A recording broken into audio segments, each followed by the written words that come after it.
ဒီနေ့ကတော့တနင်္ဂနွေနေ့ဟိုလာသာထုတ်တဲ့ကောင်လေးတွေကသူတို့ကတကားခံကျင်ပါတယ်ဆိုပြီးတော့ကထကျွေးမှမို့လို့စားဖို့အတွက်ဘုံစင်းဖို့အတွက်လာတာဖြစ်ပါတယ်ဒါတော့ပွားဆောင်နန်းမြန်းဖြစ်ပါတယ်နော်ပွားဆောင်နန်းမြန်းစာဘောဒီပေါ့နော်နန်းမြန်းမှာလုပ်တဲ့လူတော်တော်များများဆိုရင်တော့ဒီနေရာအားလုံးသိကြတယ်နန်းမြန်းစာဘောဒီ IPK ဘန်ရဲ့မျက်စောင်းတို့တစ်ဖက်ချမ်းမှရှိနေတဲ့ထိုင်းဆိုင်မှာကထစားကြပါတော့နော်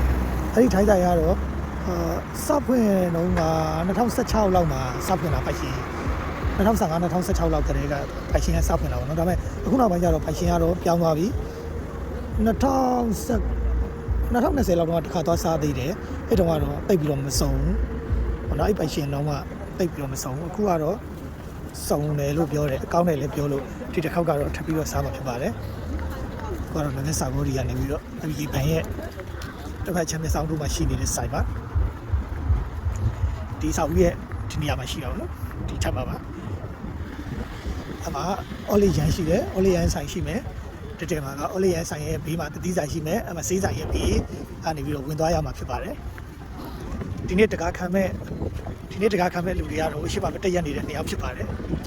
သူတို့နှစ်ယောက်တကားခံပါပါဒါကတော့နန်းမြန်းမှာပထမဦးဆုံးဖွင့်လိုက်တဲ့ဘောနော်အဲ့ဒီရာချယ်တို့ခွာကြီးတို့ရောင်းတဲ့ဆိုင်ဖြစ်ပါတယ်ဒါပထမဦးဆုံးဖွင့်တာပါဘောနော်သူ့ရဲ့ဆိုင်ရဲ့ဘေးဒီဆိုင်ပေါ့နော်ဒီဆိုင်က